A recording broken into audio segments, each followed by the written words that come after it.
oh, I'm great now. The entire world knows that you don't want to have sex with me. So that's cool.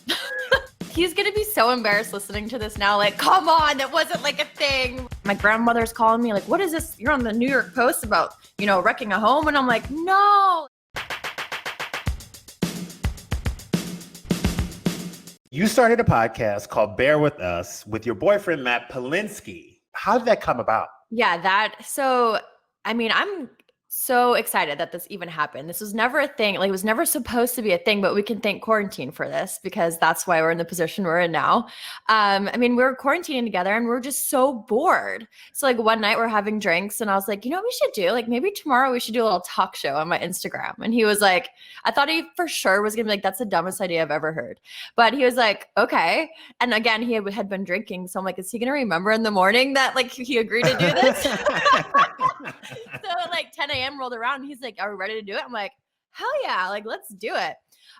So we just kind of like started this little talk show we did on my Instagram live, and he started comparing. What really made it like a thing was he started comparing our sex life to pandas and made it seem like he didn't want to mate with me in quarantine. And I was like, wait a minute. And he didn't realize it was coming out of his mouth that it was like insulting. He just thought it was, okay, we're in quarantine, we're together all the time. And then it got picked up by all of these news sites and it turned into this huge thing. And I'm like, oh, I'm great now. The entire world knows that you don't want to have sex with me. So that's cool. By the way, that's the craziest thing I've ever heard in my life, because I know girlfriends who are like, I can't even run from my man because he can't give his hands off me. Most couples revert to the other side. Why do you think that you went from a healthy sex life to I don't want to touch you right now? Well, I don't know. I feel like I was like your friends. I was like, this was appalling to me. I was like, because I'm like throwing myself at him because I'm like, so bored all the time. Like, let's, but for whatever reason, apparently pandas don't like to mate when they're in captivity. And that's what he compared it to. So, and I was like, well, can you just clarify this for everyone and know, like, it's nothing that I'm doing wrong. Okay. This is on your end, dude. So then, oh my God, it would just turn into this whole thing. So then like our friends and everyone started, asking us these relationship questions on the show. So we're like, maybe this is a thing. And then we just decided, no, let's just do a podcast. But what happens? Because you guys have been together for 3 years. No, it's only been a year. We've been together. It's only been a year. It's only been a year. Yes. Only been a year. Even worse. Because if you're only been together for 12 months and some change, bitch, you should be popping the coochie all the time, in the words of Two Live Crew. Yes. Okay. So he later apologized and realized what he said sounded a little insensitive. And he just, like 2 days later, it was remedied. So it was literally maybe like a 2 or 3 day stint that we went. But I guess because we're so used to having this very healthy sex life, so to go from like, keeping it exciting and doing all of this sexy stuff, and then all of a sudden now we're just in our sweatpants every day. So I think maybe that was like a little shocking for him. I'm gonna give him that, but come on, dude. I love that you were like, I've been wasting my time this whole time pulling out the La Perla, doing X, Y, and Z, and you didn't even want this? What? But it's so crazy that your mind automatically went to, please let people know that it's not me, because I think a lot of times when sex lives and couples go downhill, they blame the woman, that the woman loses interest, or the woman, there's something wrong with the woman. Why is that? You think that in society that we automatically, even as women, because I'm a woman, I'm a woman on the inside, even as women, we're like, what did I do wrong? Right. And that's, I don't know. I just think it's something that we do as society. It's like, you think, oh, the man, he has a sex drive, and the woman, it's like, we're just kind of there to satisfy the man. But honey, it doesn't work like that over here. Because I'm like, look, I'm looking at you, boo. And look, I'm a gay man, but those quarantine nails, those roots are popping. I see the low cut top. Like, you are giving me some good vibes. You gotta do whatever you gotta do, How old is your man? 36. So he's a young dude. Yeah. And he's going to be so embarrassed listening to this now. Like, come on, that wasn't like a thing. But it's just like, the internet blows everything up. So like he said one little thing, sort of, it was a joke. And then it turned into this whole thing. He's like, you think I don't have sex with my girlfriend? Come on. But you know how the internet works. What's been the hardest topic that you guys had to tackle as a couple on this podcast? So far we're trying to keep it pretty light. We've had, I think this has maybe been 5 or 6 episodes out. So it's still it's new. But there's a lot of stuff we want to dive into that we're just trying to wait because we don't want to make it too heavy to begin with, you know? Okay, well, hold on. Let me ask you this. Since it's light right now, what's the one thing that you know you're going to have to dive into, but you're hesitant to do it?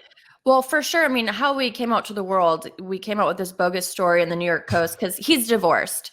So his ex, put these allegations out there that were not true. And we were actually filming Total Divas at the time. So I was grateful that I was able to, show my side of the story and the truth that actually was real. So I know people are asking a lot about that. And he has kids and, what's it like for me to, come into this life with this man that now has 3 young children. And that's definitely something we want to dive into and talk to, but we don't want to get there yet. We want to wait. Yeah. Well, woman to woman, like you don't have to give me all of it. But I've known people, celebrities, who have been painted as the other woman, and they can't tell their stories. Right. What was it like sitting back, knowing that all of these things were said about you, and no matter what you said, you couldn't get away from it for a period of time? It was super difficult. I've been in the public eye, but I've never been to a point where, stories or allegations are coming out. I didn't think I was even on a level to where people would care about things like that. So now you're famous. Now you're famous. I mean? So like for something like that to come out, it was difficult. And because I couldn't say my side right away, because I couldn't, fight back, it was just like I was getting death threats. I was just getting, all these awful things said about me. My grandmother's calling me like, what is this? You're on the New York Post about, wrecking a home. And I'm like, no, like this is not the case. Like, no, it sucked. I'm not going to lie. Did you ever feel the need to, because I told my friend, I was like, you know what, you should just call her and you should just say, look, I would never, because, sometimes hearing it from a woman is different than what goes on in your head. Did you ever feel like you wanted to call her and just set the record straight because it was kind of a misunderstanding? Well, there was no record to set straight. They were already in the process of a divorce. He was living on his own. It's not like they were just, together living this happy life. And I just decided, what, let me just come in. And it wasn't like that. But that was the picture that was painted. And then later it comes out, oh, they weren't living together. They're already in the process of their divorce. It wasn't anything like what the picture that was painted about me. So I just kind of felt like I knew I didn't need to defend myself, but I just wish that at the time people knew the truth. 100%. But you did get vindication because you did get to tell your side of the story on Total Divas. Yeah, which I was very grateful. I'm like, oh, bitch, you have no idea. These cameras are here. Like, the truth. I am ready. Oh, honey, yes.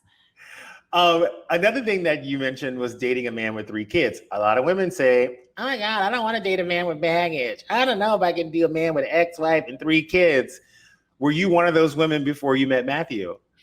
I wasn't necessarily one of those women, but I was a girl who grew up, wanting this, perfect life. I want to grow up, find a man, get married, have children. And that was like something I want to be a mother. And that's something I've always wanted. I always imagined having children of my own.